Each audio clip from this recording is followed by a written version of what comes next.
ॐ भूर्भुवस्वः तत्सवितुर्वरेण्यं भर्गो देवस्य धीमहि धियो यो नः प्रचोदयात्।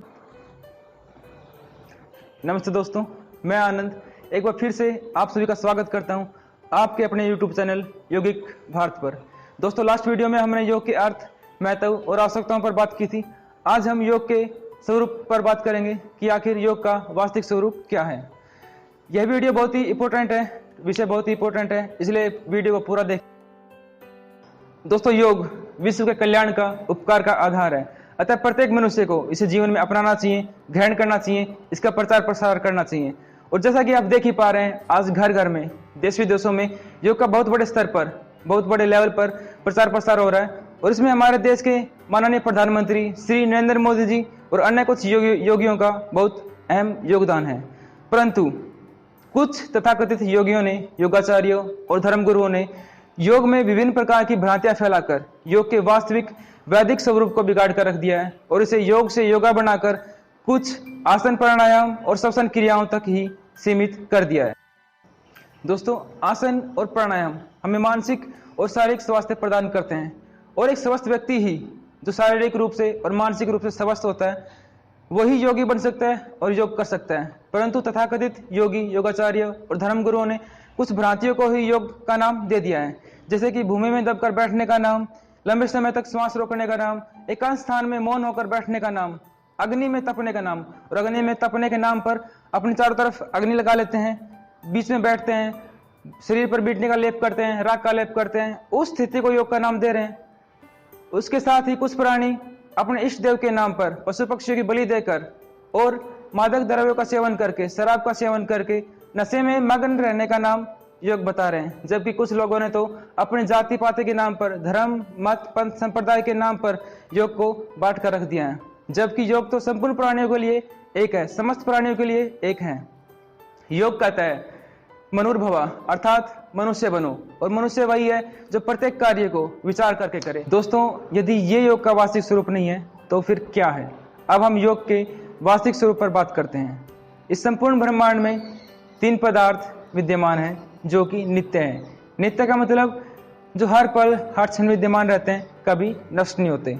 और इन तीनों के ही अपने अपने गुण, कर्म और स्वभाव है।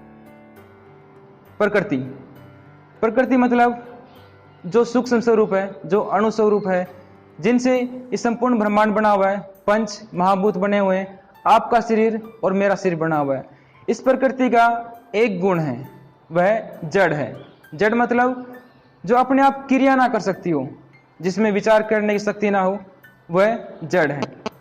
आत्मा अर्थात जीव, आत्मा के 2 गुण हैं, वह सत और चित्त अर्थात चेतन है। वह हर पल, हर क्षण विद्यमान रहता है, कभी नष्ट नहीं होता, कभी मरता नहीं। और चेतन है, अपनी क्रियाएं करता है, कर्म करता है। और ईश्वर, ईश्वर सत, चित्त और आनंद स्वरूप है, अर्थात हर पल, हर क्षण विद्यमान रहता है। इस ब्रह्मांड को बनाता है, चलाता है और समय आने पर नष्ट करता है। और आनंद स्वरूप है, अर्थात हर सुख और दुख से ऊपर। आत्मा सुख दुख के बंधन में, इस ब्रह्मांड में भटकती रहती है, विभिन्न योनियों में जन्म मरण के बंधन में लगी रहती है। और उसके चित्त के अंदर विभिन्न प्रकार के संस्कार विद्यमान रहते हैं। तो उन संस्कारों को खत्म करने के लिए, उस जन्म मरण के बंधन से छूटने के लिए, उस सुख दुख से ऊपर उठने के लिए उसे ईश्वर को प्राप्त करना पड़ता है। उस ईश्वर के आनंद के स्वरूप को प्राप्त करना पड़ता है। उस साक्षात्कार की आवश्यकता पड़ती है। और उस साक्षात्कार के लिए, उस आनंद स्वरूप को प्राप्त करने के लिए, उस जन्म मरण और कर्म के बंधन से छूटने के लिए चित्त के अंदर जो संस्कार हैं उनको खत्म करने के लिए जो साधन है वह योग है। दोस्तों, योग के सबसे प्रमुख ऋषि महर्षि पतंजलि हुए, जिन्होंने 6 दर्शनों में से एक दर्शन योग दर्शन का प्रतिपादन किया, जिसे हम योग दर्शन के नाम से भी जानते हैं और योग सूत्र के नाम से भी जानते हैं। वे योग का अर्थ बताते हुए योग सूत्र में लिखते हैं योग से चित्तवृत्ति निरोधा, अर्थात चित्त की वृत्तियों का रुक जाना ही योग है। आगे लिखते हैं तदा दृष्टे स्वरूपे अवस्थानम, अर्थात जब दृष्टा अपने स्वरूप में स्थित हो जाता है तब वह योग की स्थिति को प्राप्त करता है, तब वह ईश्वर को प्राप्त कर लेता है। चित्त की वृत्तियों का निरोध करने के लिए, उनको रोकने के लिए, खत्म करने के लिए महर्षि पतंजलि ने 8 अंगों का वर्णन किया है। यम, नियम, आसन, प्राणायाम, प्रत्याहार, धारणा, ध्यान और समाधि। दोस्तों ये योग के 8 अंग हैं। इसमें आसन और प्राणायाम भी एक योग का अंग है। तो समाधि की जब परिपक्व अवस्था आती है, जब समाधि की बहुत ही ऊपर की स्टेज आती है, लास्ट स्टेज आती है, तब जो चित्त के अंदर संस्कार स्थित होते हैं वो खत्म हो जाते हैं, उनका निरोध हो जाता है। जितनी भी चित्त की वृत्तियां होती हैं वो खत्म हो जाती हैं, जितने भी संस्कार बने होते हैं, जितने भी क्लेश होते हैं वो खत्म हो जाते हैं और आत्मा अपने स्वरूप में स्थित होता है, ईश्वर की प्राप्ति कर लेता है, ईश्वर के आनंद के स्वरूप को प्राप्त कर लेता है और मोक्ष को प्राप्त करके एक निश्चित समय तक ईश्वर के आनंद में स्थित रहता है, मगन रहता है। और यही स्थिति योग की स्थिति है।